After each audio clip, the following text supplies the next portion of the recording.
Bienvenidos a Charlas sin Sentido, el podcast donde exploramos historias de vida y superación. Aquí encontrarás conversaciones que desafían lo convencional y lo absurdo desde la vida cotidiana. Prepárate para emocionarte y reflexionar mientras recorremos alegrías y las luchas que definen nuestra experiencia compartida. Encontraremos significado en los lugares más inesperados. Descubrirás que incluso en el caos, la vida siempre tiene algo sorprendente que ofrecer. Bienvenidos a lo absurdo de esta vida. Bienvenidos a Charlas sin Sentido. Hola, bienvenidos a un nuevo episodio de Charlas sin Sentido. Hoy tenemos el agrado de presentar aquí a Abel, que viene a visitarnos y a contarnos un poco de su historia y de su aventura que tuvo en Argentina. Hola Abel, ¿qué tal? ¿Cómo estás? Bueno, Manu, un gusto. Gracias por la invitación. Mi historia tiene que ver con la bicicleta, con un viaje largo, cruzando distintos países, desde Argentina hasta Colombia. Hasta Colombia. ¿Y qué es lo que se te dio, digamos, para eso? Algunos lo ven como locura, ¿no? Sí, bueno, todo el mundo me dijo que estaba loco. Me lo siguen diciendo. Sí, yo tenía mucha ganas de viajar. Pero bueno, primero tenía que terminar algunos asuntos. Estaba estudiando, estaba trabajando. Y bueno, conforme fui avanzando en la carrera y ya la iba terminando y estaba pensando en viajar cuando termine. Después vino la pandemia y eso retrasó un poco todo, complicó un poco todo. Pero bueno, también fue una oportunidad para ver y averiguar sobre formas de viajar, sobre cómo hacerlo, si irme haciendo dedos, si irme en la bicicleta o qué sé yo, no sé. Y veía youtubers, veía cosas así, contenido de ese estilo, tratando de informarme, viendo formas y bueno, me convenció la bicicleta porque tenía la ventaja de que yo iba a ser libre, digamos, de tomar las decisiones que quería. Iba ir por la ruta que quería, confiar en mi manejo, en que yo iba a conducir y no un conductor, digamos, no. Sí. Por ahí yo pensaba que prefería no ir en un bus, digamos, y la bicicleta te da mucho más libertad. Así que, pero había un problema, yo no era ciclista. O sea, te tiraste a la aventura así. Claro, yo no era deportista, no tenía, no cuidaba mi cuerpo, fumaba tabaco, tenía malos hábitos. Entonces, bueno, la pandemia fue un buen paréntesis para empezar a ponerme en forma, buscar modos de financiar el viaje, cómo hacer, cómo vivir en el viaje, en la ruta.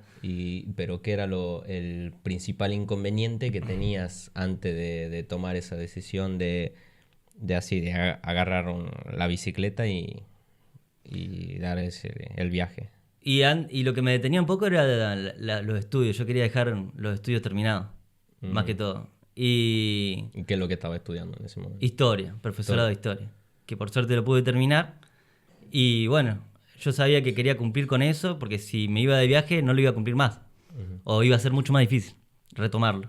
Así que bueno, una vez que estaba cumplido, ya tocó esperar a que terminen de abrirse la frontera de los países. Cuando estaba muy atento a las noticias, que se abre la frontera con Bolivia, luego que se abrió la frontera entre Bolivia y Perú y así. Se fue abriendo todo a finales de 2021 y ya esa era la luz verde. Uh-huh. Yo ya para marzo de 2022 ya tenía todo listo. ¿Trazaste tu ruta? Claro, o sea...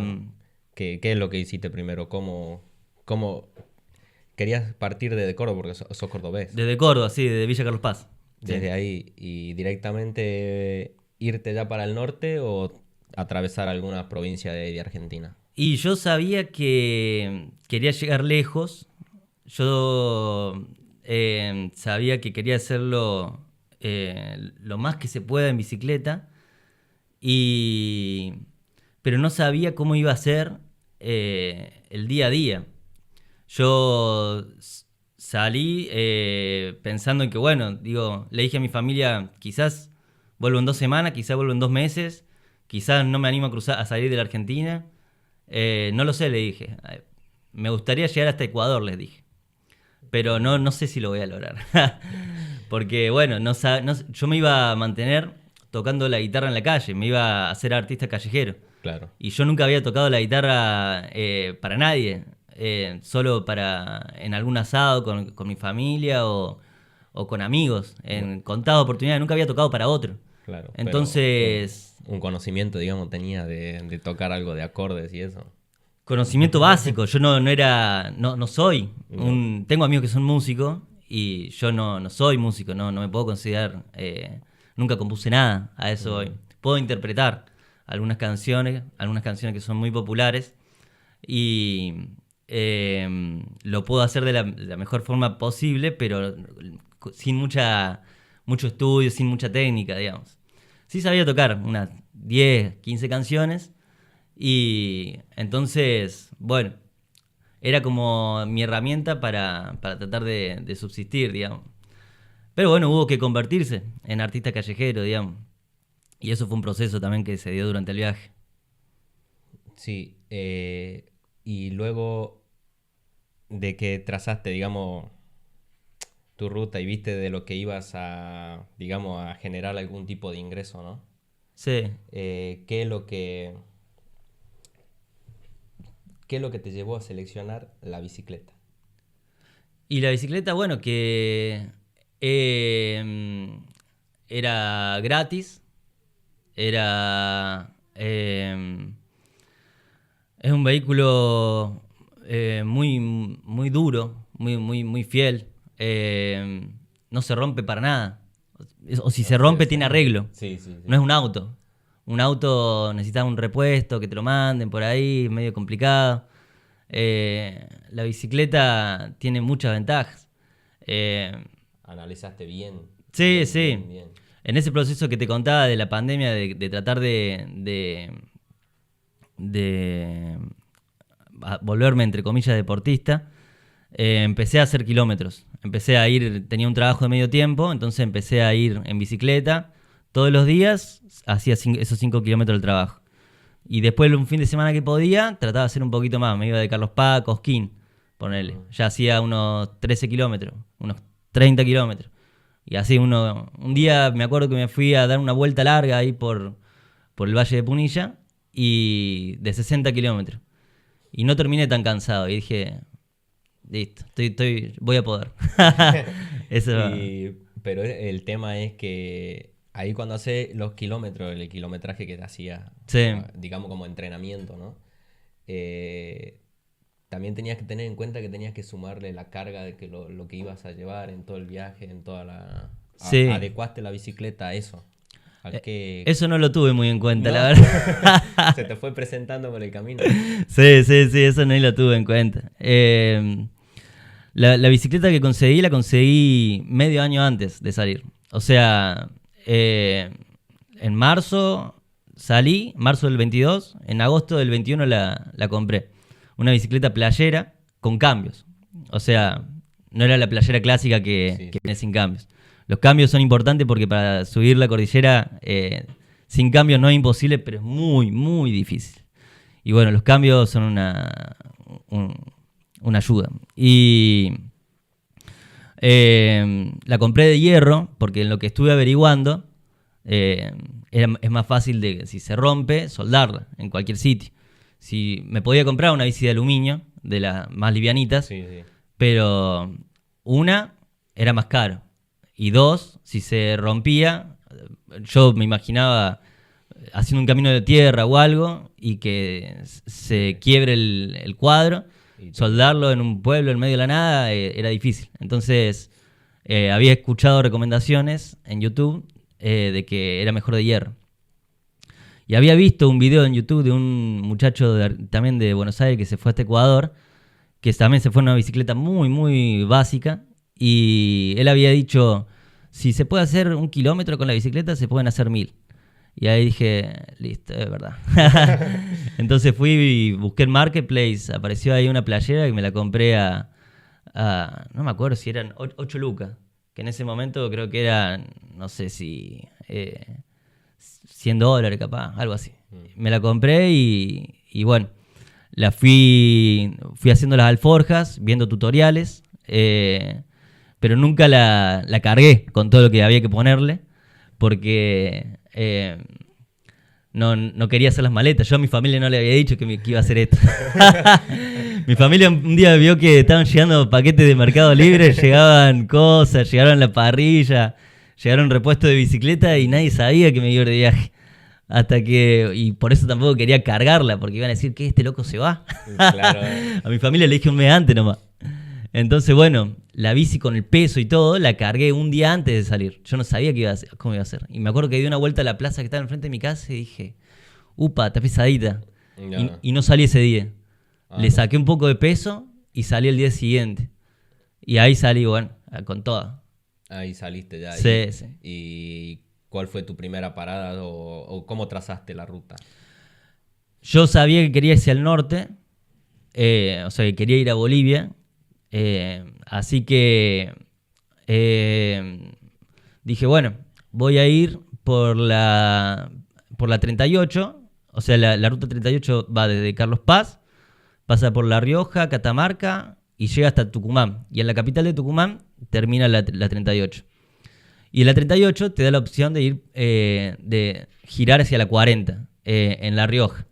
Que en vez de seguir hasta Tucumán, seguís todo por la ruta 40 y salía ahí a La Quiaca. Sí, sí. Pero la 40 había averiguado de que era un poco más inhóspita, menos pueblos, y yo todavía no me sentía muy preparado, digamos. Entonces dije, bueno, voy a ir por la 38. Y tenía un primo que estaba en Cruz del Eje, tengo un primo que vive en Cruz del Eje, así que, bueno, Carlos Paz, Cruz del Eje son 120 kilómetros. Y dije, bueno, voy a intentar hacerlo en un día. Salí a las 7 de la mañana.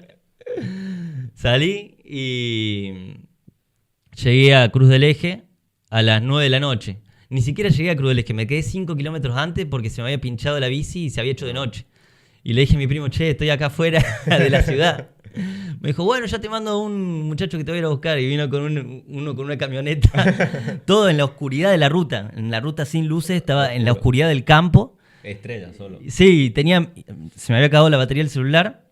Y tenía la linternita de la bicicleta y le hacía señas así con la linternita al loco que estaba viniendo, que no sabía quién era, y me recibió ese loco.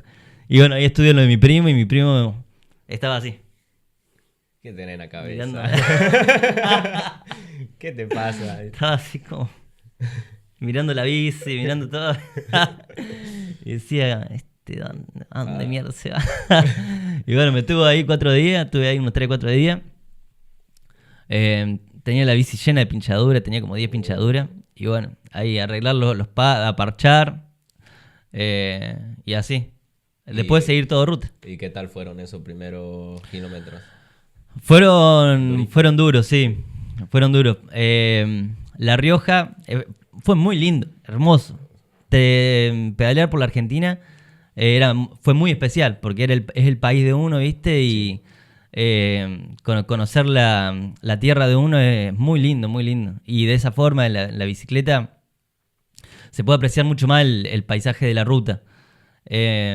Cuando vas en bus, por ahí es lindo, también la ventanilla vas viendo, pero llega un momento en que agarras un libro o que ves una película porque te sofoca. Te querés escapar, digamos. Y la bicicleta, vos vas y estás en el ambiente, vos estás en el paisaje. Sí. No es que estás como en una jaula con ruedas viendo el paisaje por la ventana. Vos estás en el paisaje y en el ambiente y con la gente que te mira, que te habla, que de todo, hasta que te insulta a veces. Y ir en contacto con todo eso, con la gente. Vos ves los trabajadores que están ahí en el campo, los perros que te vienen a ladrar, el cielo, porque los autos o los colectivos por lo general tienen techo, vos vas viendo el cielo.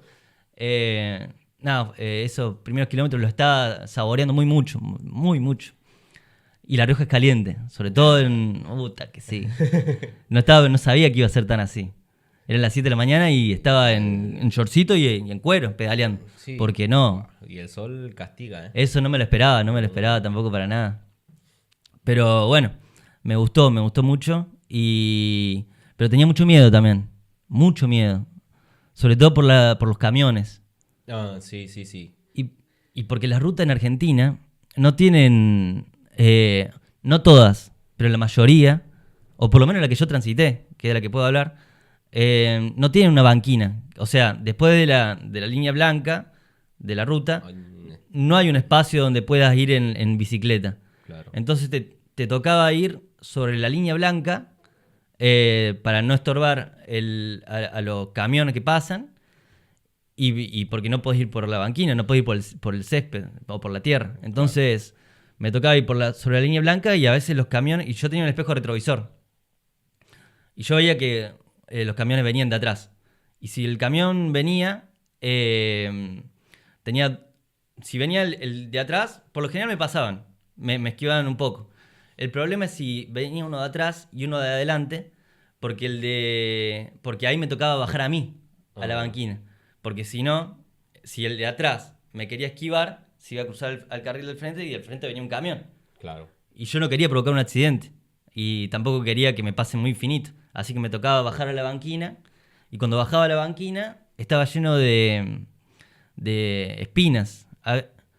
No me acuerdo el nombre que le decían ahí en La Rioja, esas espinas. Son como unas bolitas así con espinas. Y pinchaba la bici, pinchó muchísimo en esos primeros kilómetros. En La Rioja, ahí en Catamarca, mucho.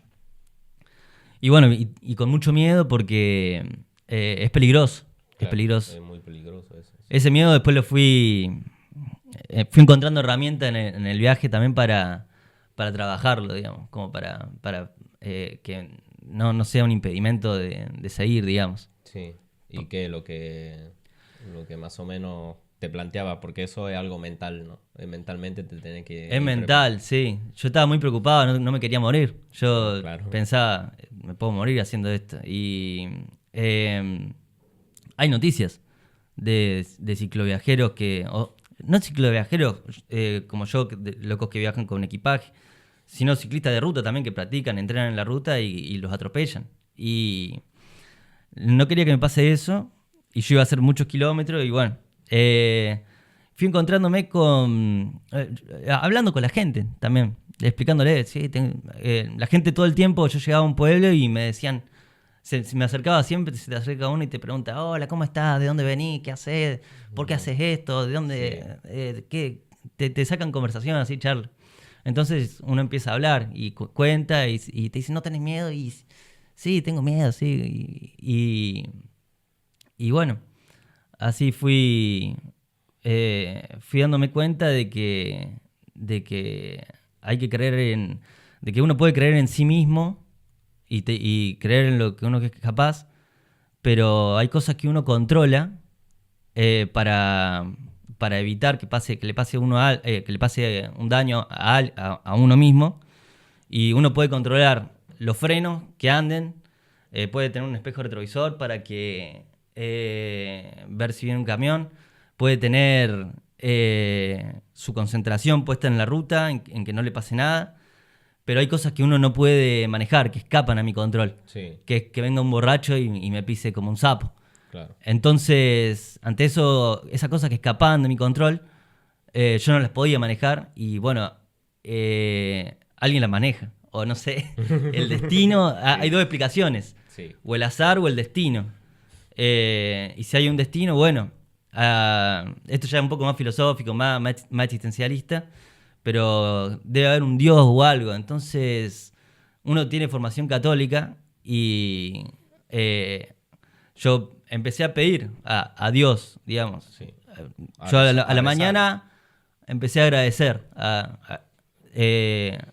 a pedir protección y agradecer haber llegado. Y así, uno tiene seres queridos, demás, que están en el cielo, o en donde sea que estén. Y bueno, tocaba pedir protección y agradecer. Y así me fui formando todas las mañanas, me salía a la ruta y en voz alta, así como que lo decía. Y me crucé con gente así que me fue llevando por ese camino. No fue algo que me nació a mí, digamos. Me encontré mucha gente creyente, me encontré gente así que me hablan de su experiencia religiosa. Y yo era muy ateo. Y bueno, hoy no soy... La iglesia por ahí es un asunto complicado porque como institución tiene su lado... se mandó sus cagadas a lo largo de la historia. Claro, sí, eso.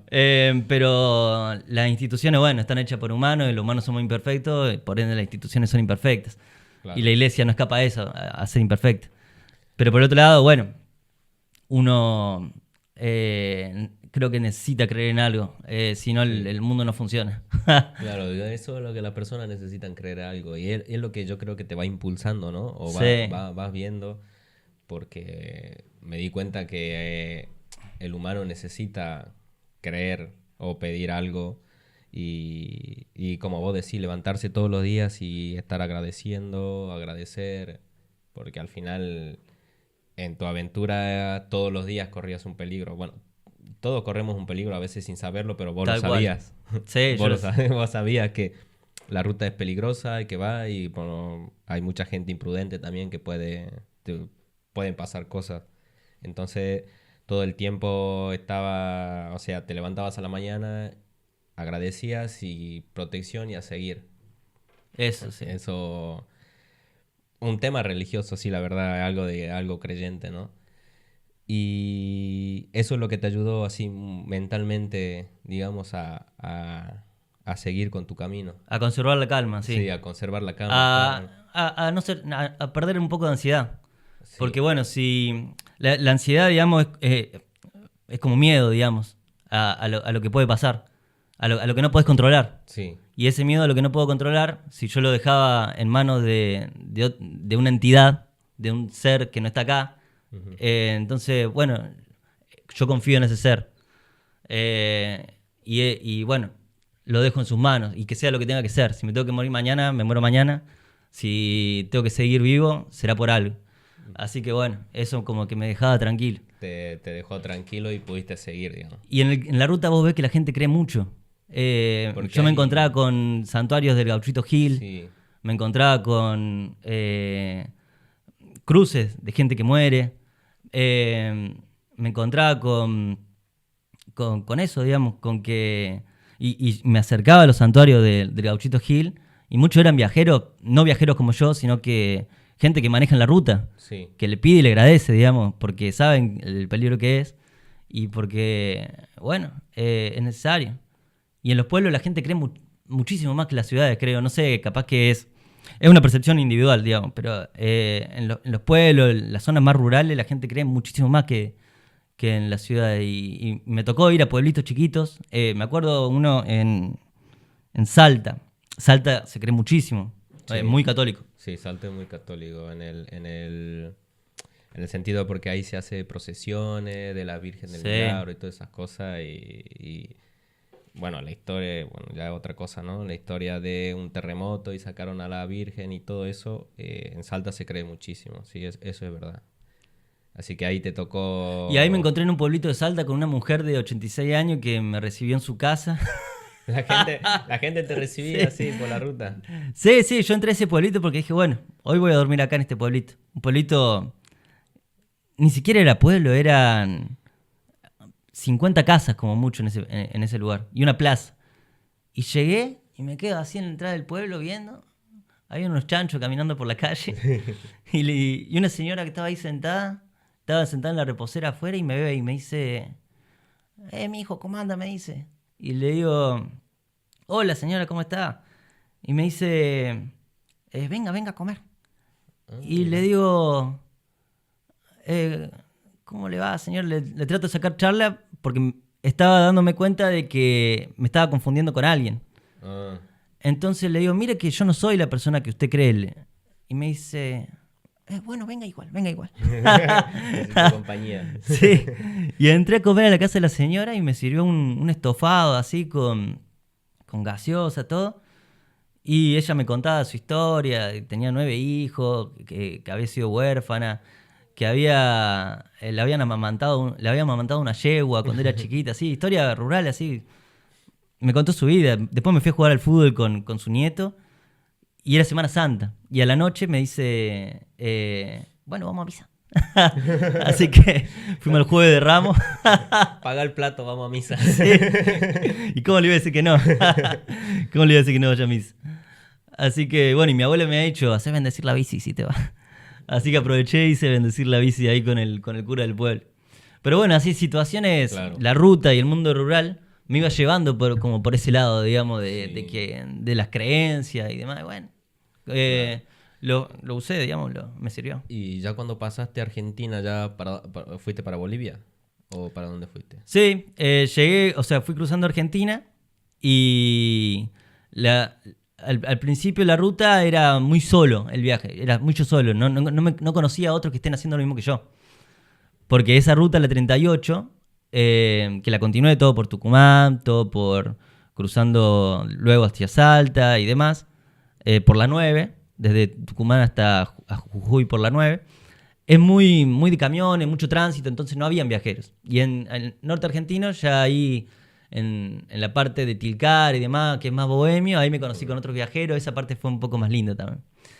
Y, y ahí ya, hablando con otros viajeros, ya escuchás gente que dice, bueno, me voy yo para Colombia, otro dice, me voy a Bolivia, y otro dice, no, yo vengo de allá. Y Claro. todo ese fervor de gente que se estaba volviendo a abrir el mundo y había mucho fervor por salir a mochilear, gente que lo tenía muy contenido. Que creo que le pasó a muchísima gente esto después de la pandemia. De De haber querer estado reprimido así, o de gente que se replanteó su vida y demás, y tenía un fervor por salir o por romper todo su esquema de vida y cambiar todo. Y bueno, creo que fui parte de ese movimiento. Pero, y la mayoría de todo eso eran argentinos, así también. Bueno, ahí en Argentina sí, en Tilcara mucho argentino y que con el deseo de cruzar a Bolivia, con el deseo de cruzar a Perú, Ecuador, y bueno, ahí fui consolidando, eso me fue dando ganas, cada vez más ganas de cruzar de Argentina, de pasar a salir. Bolivia, de pasar a Perú. Dije, bueno, vamos paso a paso, yo me iba poniendo objetivos. Ah, sí. Primero voy a intentar llegar a La Quiaca, luego a La Paz. Eran puntos que tenía muy marcados. La Paz, una ciudad muy bonita. Cusco, tenía marcado Cusco, también quería llegar a esa ciudad. Y después sabía que quería llegar a Montañita, una ciudad un pueblito de Ecuador, que también es como muy, muy bohemio, así, muchos viajeros, muy turístico. Quería llegar ahí. Y después ir viendo si llegaba más. Todos me decían, Ecuador es así, andate hasta Colombia, ya que está. Claro, ya que está Así cerca. que de ahí empecé a decir, bueno, voy hasta Cartagena. Y bueno, así, digamos, como que se fue ampliando, Sí, digamos, te fuiste poniendo objetivos Sí. y Sí, llegabas ahí y decías, bueno, igual puedo un poquito más. O si llego hasta ahí igual llego. Y ¿cuánto te llevó para llegar hasta Cusco o hasta La Paz? El tiempo que te llevó hasta ahí. bueno, ahí el tiempo me llevó, Hasta La Paz, digamos. tardé 2 meses desde Carlos Paz hasta La Quiaca. Después desde La Quiaca, desde ya crucé a Bolivia. La primera ciudad de frontera, Villazón. Desde Villazón hasta La Paz creo que fue un mes más. Y en La Paz me quedé un mes. Así que estuve 2 meses en Bolivia, más o menos. Y 2 meses y medio. Sí, y que, bueno, lo que hacía para vivir, cantar y Sí. era artista callejero. Claro, entonces, bueno, habían ciudades donde veía que podía generar un poco más de dinero, porque en La Paz, por ejemplo, hice lo que se llama voluntariado, que lo hacen mucho los mochileros y los viajeros, que es, vos ofreces trabajar en un hotel o en un hostel por Hospedaje. a cambio del hospedaje y a veces la comida. por 4 o 5 horas y el resto del tiempo te quedaba libre, entonces yo iba a la calle a tocar la guitarra y juntaba un poco de dinero y ese dinero me quedaba limpio. Entonces, ahí en La Paz hice eso, limpiaba en un hotel y a la tarde tocaba la guitarra y ese dinero me sirvió para comprar cosas que necesitaba, que se me fueron rompiendo o perdiendo durante el viaje. Porque no es un viaje muy fácil, se van perdiendo las cosas, te olvidas una zapatilla en un hospedaje, te olvidas una olla en otro lado y todo se rompe, todo se pierde. Es muy... una forma... es muy duro, muy duro. Todo se rompe y todo se pierde. Así que en La Paz aproveché para reponer cosas, comprar y demás.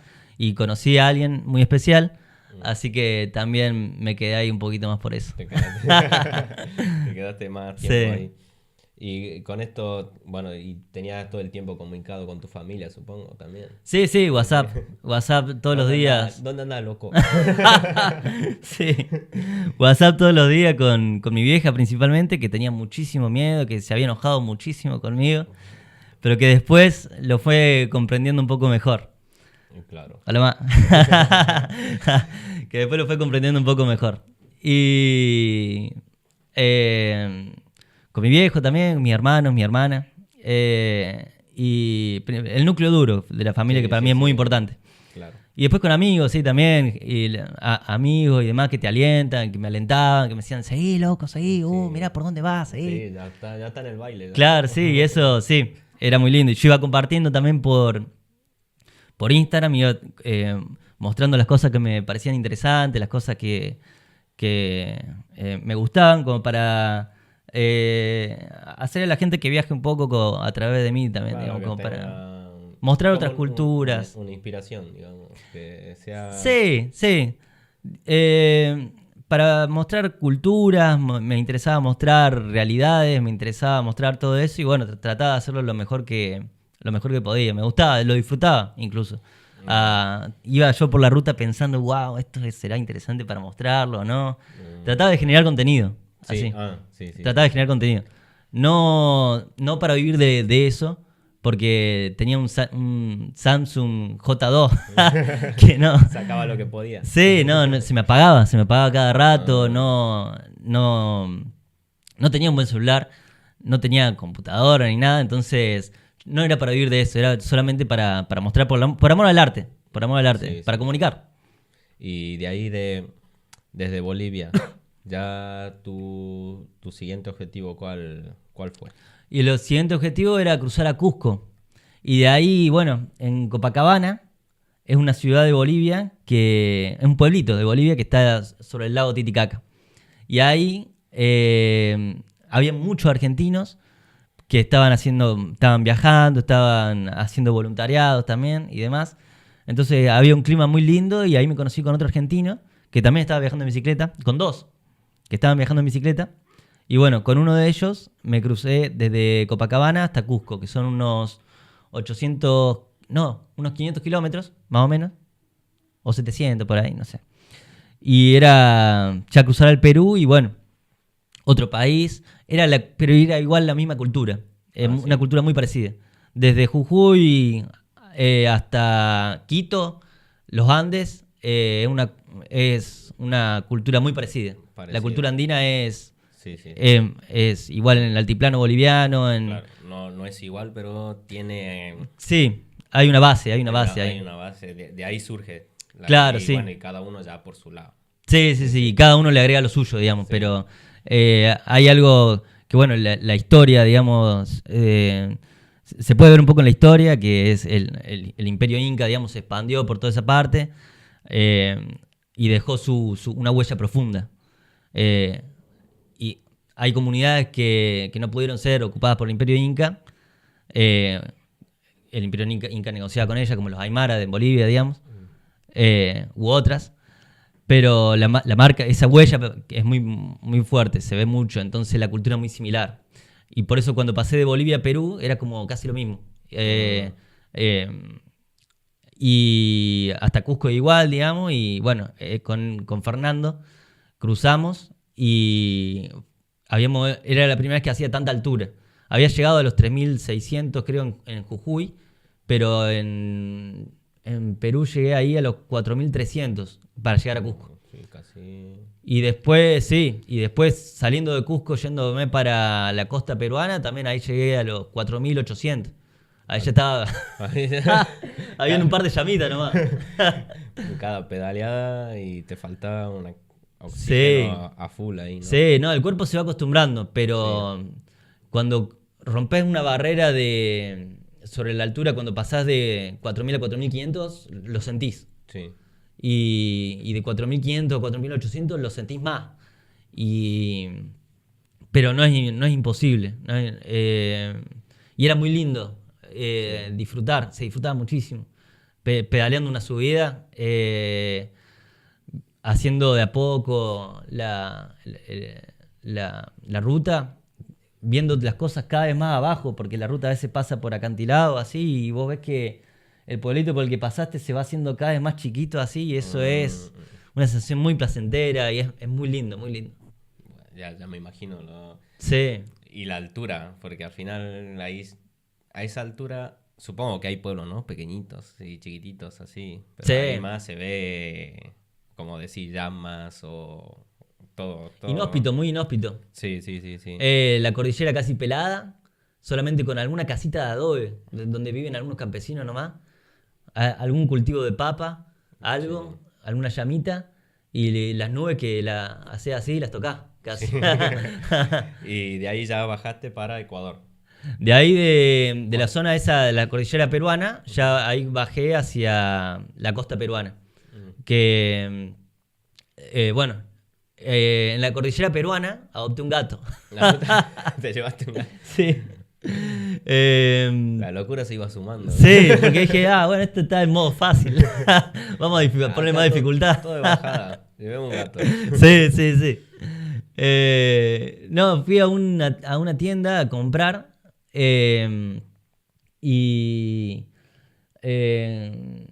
había un gatito chiquito, hay varios gatitos chiquitos.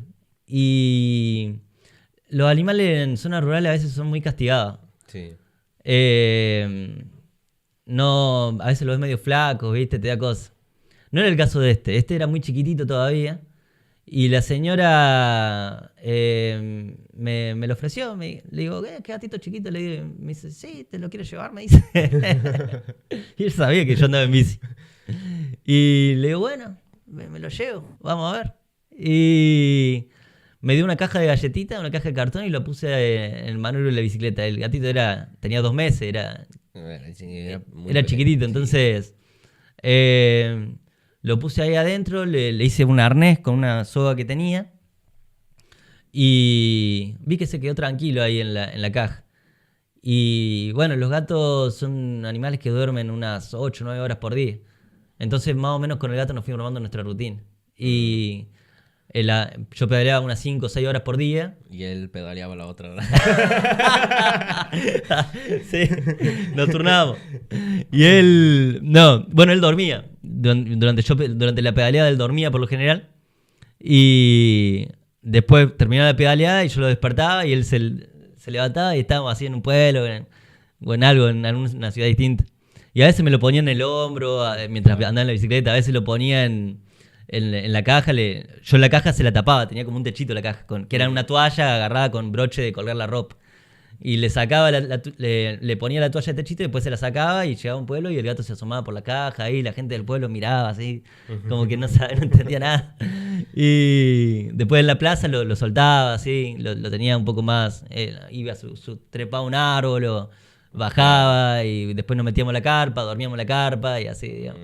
Se fue acostumbrando. Y así, bueno, bajamos hasta la costa peruana y ahí fuimos recorriendo toda la costa peruana, que es un desierto increíble. Sí. Un desierto, ¿cómo lo describirías? Porque yo tampoco no me lo imagino, digo. Como te imaginas un desierto, bueno, hay zonas que son desérticas, pero son llanos. Esto eran dunas, así de arena como las que ven en las películas, así dunas de arena muy grandes. Y no era un calor extremo, hacía más calor en La Rioja, pero eran así, dunas y bueno, la sal del mar al lado, el mar al lado. que te iba oxidando todas las piezas de la bicicleta, así era. Sí. Y muchas distancias. Esos días tenía que hacer unos 100 kilómetros, ponerle de ruta. Porque no había nada en el medio. Claro. Entonces tenía que y dormir de noche. A mí no me gustaba dormir en el medio de la nada. Yo conocía a otros que lo hacían, pero a mí me daba miedo de que aparezca un puma o algo. En el desierto no iba a aparecer un puma, pero Cualquier cosa. sí, cualquier peligro. Entonces yo prefería dormir en un pueblo donde haya una plaza, donde haya un policía, donde haya unos bomberos. Entonces yo puedo armar mi carpa en el pueblito y ya. La gente de los pueblos no hace daño. Es buena, Claro, no roba, no... Todos se conocen ahí. Todos se conocen entre todos, entonces hay mucho control social entre ellos mismos. No, saben que hay un extraño, saben que el extraño viene en un plan de buena onda. Voy de paso y... Sí, que está de paso, que tiene su guitarra, que vino en bicicleta, que se va a ir en bicicleta. Lo ayudan, se acercan, te dan comida, te invitan a su casa y así. Y entonces... bueno, lo que pasaba en la costa peruana es que yo quería llegar a un pueblo, sí o sí, por todos estos motivos, y para llegar a un pueblo tenía que hacer 100 kilómetros, y es largo, y al día siguiente otros 80, y ya, te cansaba, Sí. y así, pero el paisaje, y todos me decían, no va a haber nada ahí, va a haber desierto solamente, y yo estaba, sí, me encanta. Está buenísimo. Sí. Y de ahí llegaste a Ecuador. Claro, me fui todo por la costa peruana hasta llegar a Ecuador. Y ahí Ecuador, bueno, era como, ya ahí era como, un poco más distinto. Un poco más distinto. Sobre todo, bueno, una moneda, el dólar, se maneja en dólares, eso ya te sorprende, ¿viste? Sí. Entré con $7, me acuerdo, entré con nada. Y estaba nervioso porque tocaba la guitarra ahí y muchos no me ofrecían, no me colaboraban mucho. No porque sean tacaños ni nada, porque toda la gente fue muy generosa a lo largo del viaje. Pero no sé por qué no le encontraba yo la vuelta, quizá. Pero bueno, no me salía. Entonces me estaba quedando cada vez menos dinero. Y bueno, después se fue acomodando todo un poco. Veía que la gente, yo tocaba la guitarra y me ofrecían comida en vez de dinero. Y yo decía, bueno, sí, total, el dinero lo voy a usar para comprar comida, así que me sirve igual.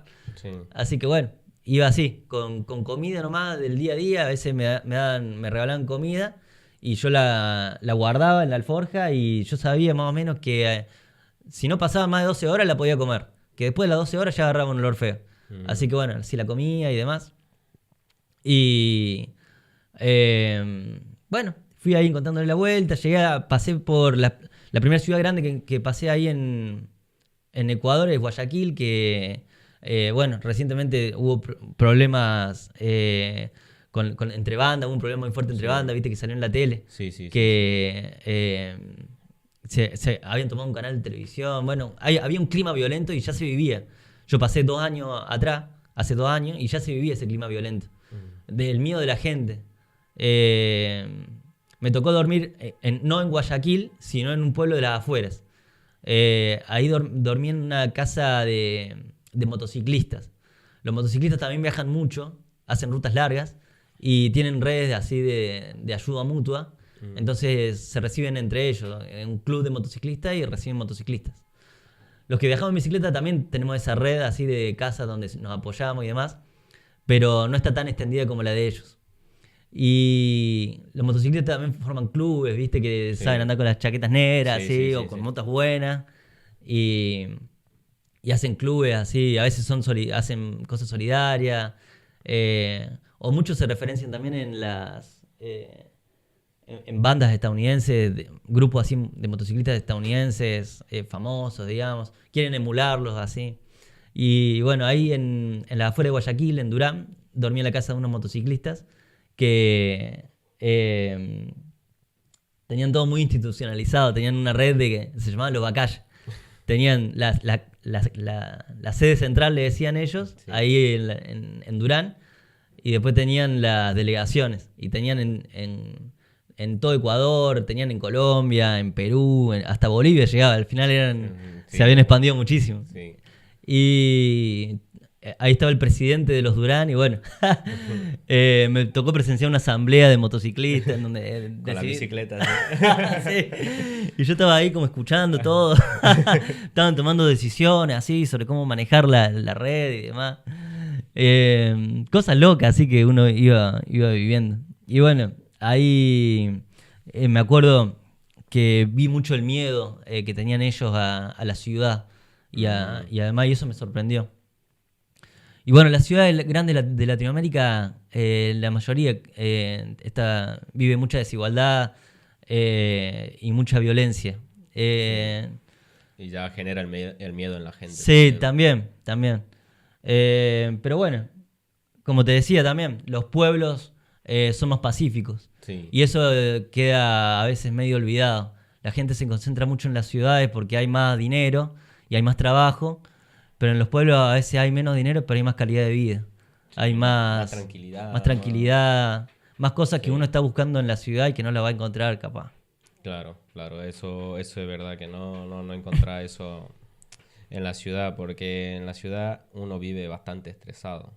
Tiene que una cosa, otra, pagar esto, pagar lo otro y al final está pensando solo en el dinero. Sí. Y ahí tener una tranquilidad que te levanta, igual tenés que ir a, qué sé yo, a regar la huerta o te da un paseo y te levantas a cocinar. O sea, una vida... Otro ritmo. mucho más tranquilo. Sí. No haces nada, como decirlo así, que te estrese. Claro. Lleva otro ritmo demasiado tranquilo. Y de ahí pasaste a Ecuador y ya te fuiste a... Sí, fui pasando Ecuador y ahí el ritmo de Ecuador me lo fue marcando la selección argentina. Sí. Porque entré a Ecuador cuando empezó el Mundial. Sí. Y bueno, yo iba cruzando las ciudades, viendo los partidos de Argentina ahí con los ecuatorianos, en pueblitos chiquitos. Sí. Y no había visto y Argentina iba avanzando. Y yo decía, si llega a la final, no me gustaría verla solo en un pueblito con 4 o 5 ecuatorianos. Me gustaría verla con muchos argentinos. Y entonces yo sabía que en Quito había muchos argentinos. Y Argentina iba avanzando, pero no sabía si Argentina iba a llegar a la final o no. Claro. Hoy ya la historia está escrita. Ahí te debía de la ruta. Claro, entonces mi ruta se fue programando en torno a la Argentina. Yo decía, bueno, si llegan a la final quiero estar en Quito. Y fui avanzando así en ese ritmo, digamos. Y fui, bueno, anduve ahí un poco por la costa ecuatoriana. Después volví a subir a la cordillera de los Andes. Ahí fue lindo, la verdad, disfruté mucho. Pedalé con unos alemanes que conocí. Después conocí a un concejal de un pueblo, La Maná, el Franklin, que me recibió muy bien, me acuerdo, muy hospitalario. Le mando saludos a toda su familia, a la familia Mena. Y esa familia me recibió en Quito. Yo me lo había cruzado subiendo la cordillera ecuatoriana. Él tenía un restaurante ahí que se llama La Cascada del Milagro. Y me invitó a dormir en esa cascada. Me invitó a comer cangrejo, que nunca lo había probado, con una sopa así. Me dijo, esta es la mejor carne del mundo. Y después me lo crucé 2 pueblos más adelante en la cordillera. Él se estaba volviendo para Quito porque vivía en Quito. Y me dijo, ven que te llevo a Quito, me dice. Y yo lo quería hacer en bici. Claro. Yo quería trepar la cordillera en la bici. Y le digo, no, te agradezco, gracias. Bueno, cuando estés en Quito me llamas. Y bueno, cuando Argentina llegó a la final, dije, bueno, quiero llegar a Quito. Y lo llamé y me dijo, sí, ven a mi casa. Y me recibió ahí en su casa y me fui a verlo a la embajada de Argentina. No. Que habían organizado, habían puesto toda una pantalla re grande para ver la final. Y estaba lleno de argentinos. Y habían puesto un cupo para entrar, un límite. Y había que enviar un email para anotarte 2 semanas antes. Y no me había anotado ni nada. Claro. Y llegué de cara dura nomás y le dije, miren, yo no tengo nada. Tengo bicicleta y un gato. Sí, así, literal. Miren, soy hippie, no tengo nada. Y bueno, pasá, me dice. Y pasé ahí lo vimos ahí en la embajada. Fue un muy lindo evento y fue el día más feliz para todos los argentinos, Sí, creo. sí, ese fue Sobre todo para nuestra generación que no lo había Claro. vivido, que lo esperábamos mucho. Bueno, vos lo viviste acá. Sí, yo lo viví aquí, eso sí, y al final aquí no había tantos como se ve en Barcelona, en Madrid, que ahí se armaron una fiesta muy buena. Pero sí, yo lo viví aquí, una alegría era enorme, me acuerdo que a mí se me iban las lágrimas por todos lados. A la distancia se vive de otra Sí, manera. Sí, se vive de otra sí, manera. sí. Porque ve la gente, tu familia te llaman, te ve la foto, que todos se van a la plaza, todos están ahí, son un montón, viajaron a Buenos Aires, todos así. Claro. Y uno, bueno, quiere estar, ¿no? Pero Sí. nos tocó donde nos tocó. Sí, sí, sí. Es así.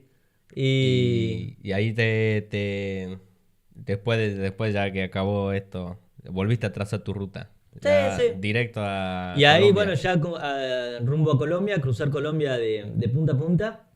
Pero ahí ya sentía de que se me estaban acabando las ganas. Ujú. De que mi motor del principio, que era la curiosidad, que era el deseo de conocer culturas, realidades, vivir experiencia y demás, se estaba...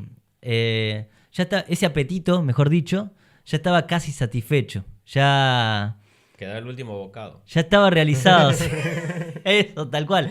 Era el último bocado. Y entonces dije, lo voy a hacer, pero porque ya estoy acá, pero ya tenía ganas de terminarlo. Y, y bueno, crucé a Colombia y me encontré con un pueblo increíble, la verdad.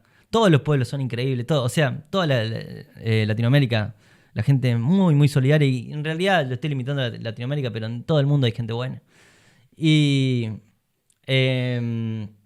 bueno, fue muy, muy lindo cruzar Colombia. Un paisaje increíble en el sur de Colombia. Zonas muy peligrosas.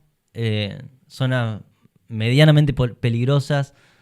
Zonas donde hubo mucha violencia en tiempos...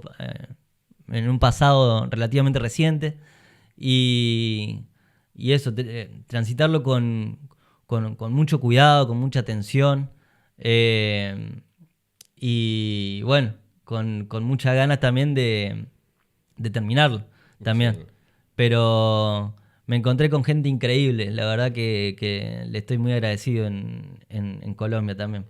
Eh, Me acuerdo de estar jugando al pool en un complejo, en un camping donde dormí esa noche y hablar con el tipo con el que jugaba, el señor Caicedo, que me recibió, me dijo, bueno, cuando llegue a Popayán me llamas. Sí. Y llegué a esa ciudad, lo llamé y me recibió ahí en su casa. Dormí en casa de muchísima gente, me recibieron en Colombia. Y bueno, a lo largo de todo el viaje también fui conociendo casas que te abren la puerta, así, gente que tenía poco y te lo daba, gente que tenía mucho y te lo daba también, distintas realidades, y bueno, la verdad que fue muy, muy enriquecedor, muy Sí, enriquecedor, sí. ya me imagino en tema de historia, de vivencia de la gente, Sí, experiencia sí, también de la gente. sí, y, sí, sí. y al final te hace ver que Latinoamérica no está como pintan, digamos, que es pura violencia, puro esto, puro lo Sí, otro, sí, pero al sí. final se ven en esos pueblitos, en ese tipo de gente que al final son muy solidarios, se conocen entre todos y todos se ven, como decís, uno ya sabe, hay un extraño Sí, sí, sí, y sí. no es que tratan de... Tampoco es que lo tratan así a lo lejos. Tratan de sociabilizar con él. O como te pasó, que venía a comer a mi casa. Y ese tipo de confianza que tiene la gente Sí, sí, sí, sí. es muy lindo. Mucha calidez, sí, Sí, sí. mucha... Somos gente muy cálida. Y eso Sí, lo vivimos los dos. Bueno, creo que muchos de los latinos que vivimos, que venimos a Europa, eh, sentimos una diferencia. No digo que la gente no... hay gente muy buena acá también, muy buena. sí, Pero nosotros somos mucho más cálidos, creo. sí, sí, yo también creo lo mismo. Y ahí ya llegaste a Colombia y volviste para Argentina. ¿O cómo hiciste? ¿Qué es lo que...? Y ahí, bueno, Yo había conocido a alguien en el viaje que había salido conocí a mi novia actual, a Paz, en Bolivia, en la ciudad de La Paz, a Paz Sí. de La Paz.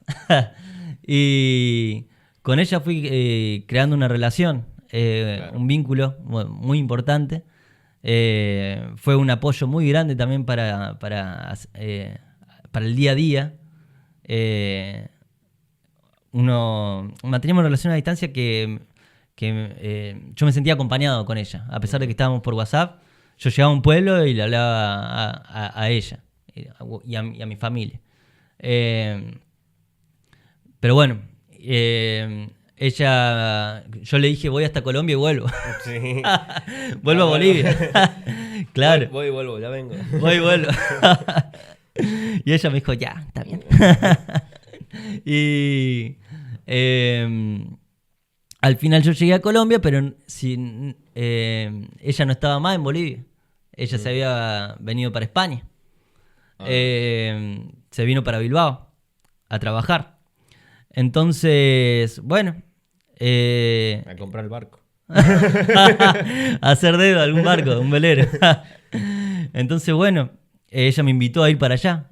O sea, a venir para acá, a venir a España. Así que bueno, yo llegué a Colombia y dije, bueno, me invitó a España y yo quiero estar con ella. Así que voy a volver a la Argentina y vamos a acomodar papeles y demás y ver la posibilidad de ir y demás. Así que desde Colombia hasta Córdoba me tomé 13 buses. En todo fui metiendo la bicicleta y el gato. He renegado con los choferes que me querían cobrar. Ponerle un pasaje salía $8 en Ecuador y me querían cobrar 8 a mí y $8 a la bicicleta. Así, y con todo. Sí. Regatear el precio. No, ¿cómo? Me va a cobrar $8. Mirá la bici, mirá, qué sé yo, la podemos acomodar acá. Déjamela más barato y demás, así. Renegar así en todos los buses. Me tocó pasar eso. Viaje de 24 horas en bus o de 36 horas en Perú. Fue muy largo, fue un mes entero para llegar desde Cartagena hasta Córdoba en bus. No tenía para pagar un avión y no quería dejar la bicicleta ahí, quería traerla. Así que bueno, llegué y ahí estuvo la bicicleta. Está la bicicleta en Argentina, ahora me la está cuidando mi viejo. Y bueno, en Argentina ya el reencuentro con la familia y demás fue muy lindo, mucha alegría, me sentía otra persona. Me cambió muchísimo eso, la verdad. Fue muy intenso, todos los días muy intenso. Todos los días recibir amor, todos los días resolver, porque se te rompe algo en medio de la bici y hay que resolver, porque se hace de noche y hay que llegar de día al pueblo, así puedo cargar el celular en algún lado, así puedo comprar comida. Claro. Y todos los días había que resolver así cosas, ¿viste? Cosas que se rompen, cosas que se pierden. Y eso lo hace muy intenso, hace que todo sea impredecible, que todo sea incertidumbre, de que no haya nada planificado, o de que todos los planes que hagas se van a dar vuelta así y va a salir todo al revés. Y hay que ir tratando de maniobrar. Y bueno, todo eso me hizo cambiar un poco, o sea, me sentía distinto. Cuando volvía a mi ciudad me sentía que era otro. Y bueno, fue muy lindo encontrarme de nuevo con mi familia, con mis amigos, lo disfruté muchísimo. Todos muy felices de verme. Y bueno, ahí me puse a trabajar. Trabajé un poco. Sí, ya llegaste y... Sí, ya anduve mucho de vago. Había andado un año sin trabajar. Bueno, el artista callejero dicen que es trabajo y creo que en cierto modo es trabajo, porque es muy lindo encontrarte. Yo a veces subo acá al metro y encontrarme con un loco que toca la guitarra ahí en el metro, me encanta, la verdad, me encanta. ¿Y te anima a compartir un poco de lo que hacías así o no? Bueno, dale. Tengo acá... A ver, yo tocaba la guitarra con armónica. Y eso era la que... Yo no soy un gran músico, pero bueno, sabía hacer esta... Dale, gracias.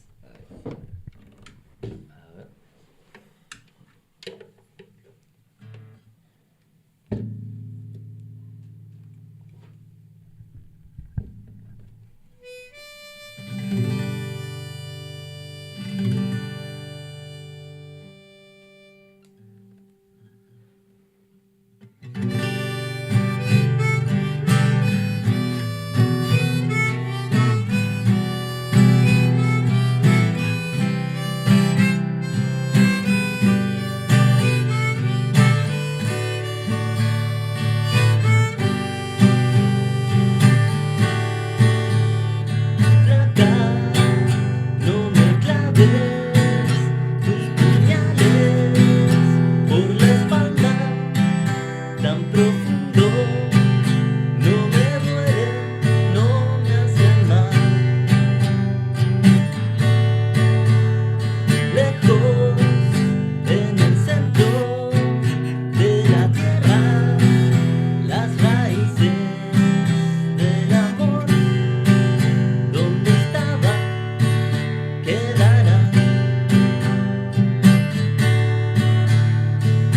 Entre no me olvides, me dejé nuestros abriles olvidados, el fondo del placar, del cuarto de invitados, eran tiempos dorados de un pasado mejor.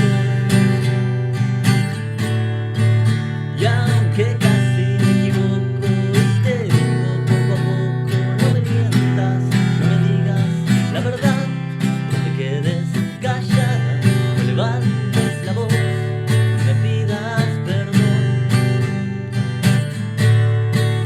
Y aunque casi te confieso que también he sido un perro compañero, un perro ideal que aprendió a nadar y a volver al hogar para poder comer.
Buenísimo, buenísimo. Estuvo Gracias, muy, Pablo, muy bueno, boludo. Te felicito Eh, mucho. Y Yo, bueno, lo hago, me equivoco cuando lo hago, lo trato de hacer lo mejor posible, pero lo hago acá y ahora, o sea, en esta charla, por si algún viajero lo está viendo y que sepa que se puede vivir así como un artista callejero, aunque no se sepa mucho, y compartir música con otro es muy lindo, a pesar de que no tenga una buena técnica, aunque hay que tratar de tenerla, hay que tratar de hacer lo mejor posible, Claro. por respeto al que te escucha, por respeto al intérprete, al autor de la canción. Pero que bueno, que se la puede pilotear, tocando algunas Claro, canciones así, sí. y se puede hacer feliz a mucha gente incluso también. Es muy lindo. Bueno, Abel, llegando ya al final, ¿no? de esto, y la pregunta que siempre hago yo al final de de mis podcasts, ¿qué es lo que le aconsejarías a la gente que quiera, en tu caso, dar ese salto de viajar, de ir, a tirarse hacia la aventura? Y yo creo que viajar es lindo, emigrar es difícil, viajar es lindo. Hoy en día hay como no sé, bueno, yo lo vi, yo antes de viajar veía a viajeros y yo quería eso. Y se venden experiencias, se muestra en YouTube y demás, en Instagram, que se puede vivir así, que se puede viajar y demás. Pero somos pocos los que lo podemos hacer. Somos privilegiados, la verdad. Yo tenía la posibilidad yo me fui con un título universitario, yo sabía que si me podía ir y volver y tener trabajo. Yo me fui con un poco de conocimiento, digamos. Tenía la guitarra, es un conocimiento que más o menos lo tenía, digamos. Yo me parece que hay muchísima gente que no puede viajar, en la mayoría. He conocido mucha gente en los pueblos que trabajan muchas horas, pero que viven felices igual. Que si no pueden viajar, si no hacen un viaje así, sos feliz, puedes ser feliz igual. no es una obligación, no es un mandato viajar y conocer. Las redes sociales a veces nos confunden un poco en ese sentido. Pero bueno, si querés salir y tenés ese llamado, esa voz interior que te impulsa, y bueno, escuchala y salí, que con poco se puede. Yo salí con una bicicleta muy barata, salí con 4 o 5 canciones en el bolsillo y con muchas ganas. Y llegué lejos, llegué a donde quería y viví todo lo que quería vivir. Pero bueno, si por algún motivo de la vida no podés viajar porque ya hiciste otro rumbo, construiste otro camino y demás, no puedes ser feliz igual, digamos, puedes vivir la vida también igual. Es lindo viajar, pero bueno, no es, lamentablemente muchas veces no se puede. No es para todos. Sí. No. Bueno, muchas gracias por venir a mi podcast, aceptar la invitación. Te agradezco mucho todo lo que compartiste, tu experiencia con nosotros. Y pues nada. Bueno, gracias a vos porque me gustó mucho este espacio y que me gustó, la verdad, poder expresarme así sin límites, dejar fluir las palabras y ser escuchado, la verdad, es muy lindo. Así que muchas gracias. No, gracias a vos y un saludo grande a todos los que te te acogieron ahí en su casa, a tu familia y bueno. Sí.